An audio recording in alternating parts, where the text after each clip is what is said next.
Mengejutkan. Jika 120 hari berkas tak kunjung lengkap, Ferdy Sambo CS bisa bebas. Kejagung akan umumkan hasil penelitian Kamis besok.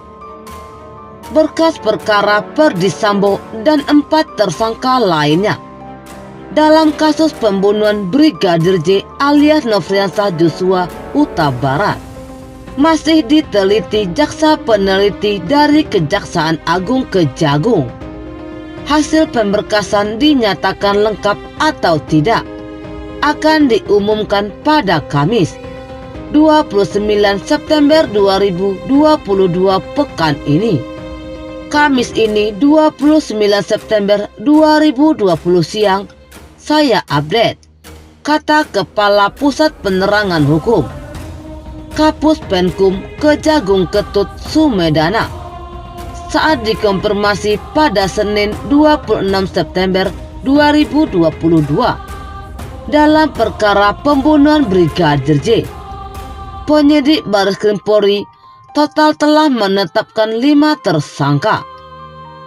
Mereka yakni Ferdy Sambo, Putri Chandrawati, Baradae alias Richard Eliezer, Bribka RR alias Ricky Rizal, dan KM alias Kuat Maruf. Kadif Humas Mabes Polri Irjen Pol Dedi Prasetyo sempat menyebut akan ada kabar baik dari Kejagung pada pekan ini terkait proses pemberkasan tersangka pembunuhan Brigadir J.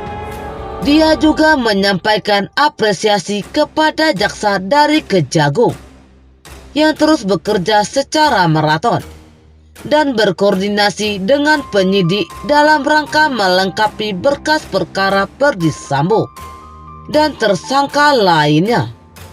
Saya dengar hari libur pun mereka bekerja, berkomunikasi secara intens dengan penyidik.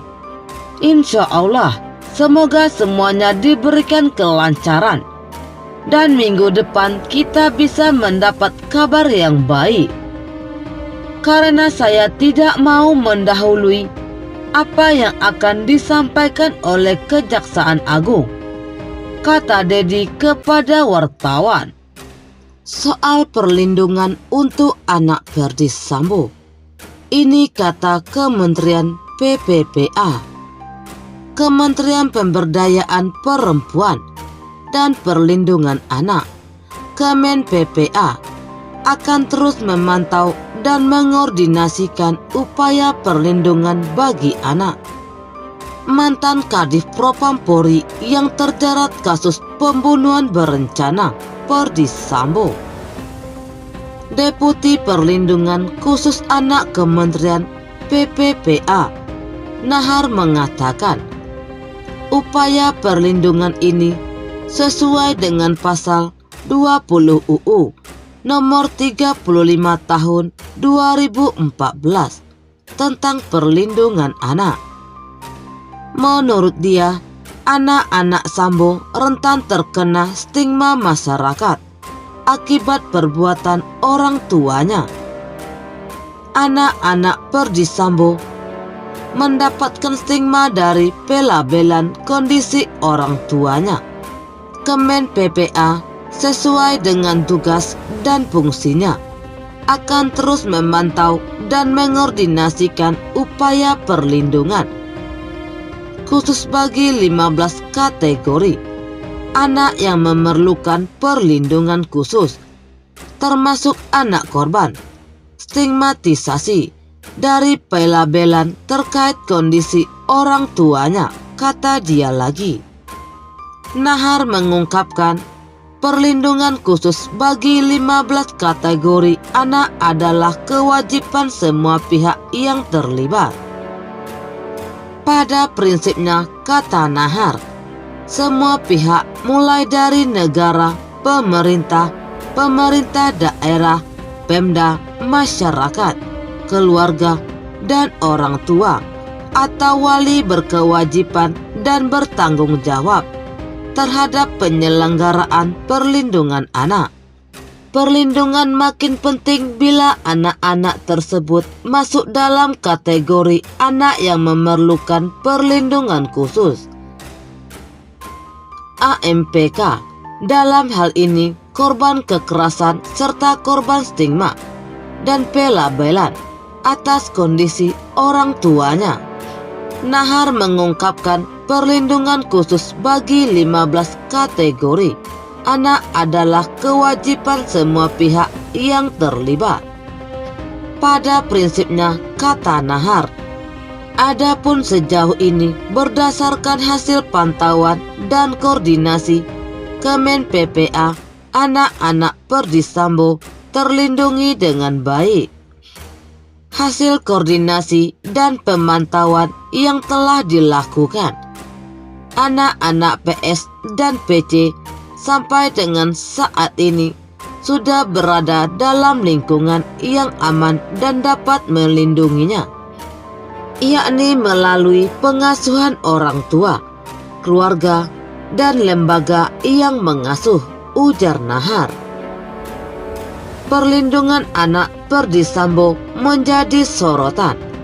Sebelumnya, Ketua Lembaga Perlindungan Anak Indonesia LPAI Seto Mulyadi turut menemui anak atas seizin Perdi Sambo untuk mengetahui kondisi terkini. Tak lama setelah itu, Ketua Komisi Nasional Perlindungan Anak Komnas PA Aris Merdeka Sirait berpandangan anak-anak Perdi Sambo yang masih duduk di bangku sekolah dasar SD dan berusia 1,5 tahun tidak dalam keadaan darurat mendapat perlindungan oleh LPAI. Kalaupun anak-anak itu perlu dilindungi, pihak yang harus terjun langsung adalah Kementerian Pemberdayaan Perempuan dan Perlindungan Anak, karena kasus dugaan pembunuhan oleh Perdi Sambo merupakan isu nasional. Terbaru Menteri PPA Bintang Puspayoga menyatakan anak-anak Perdi Sambo akan dilindungi akibat bullying.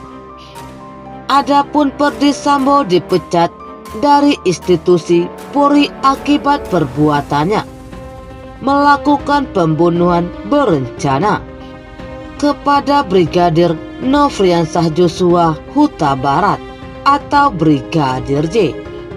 Sambo memerintahkan Brada Richard Eliezer atau Brada E untuk menembak Brigadir J. Selepas kematiannya, ada banyak kejanggalan yang ditemukan dan disoroti banyak pihak.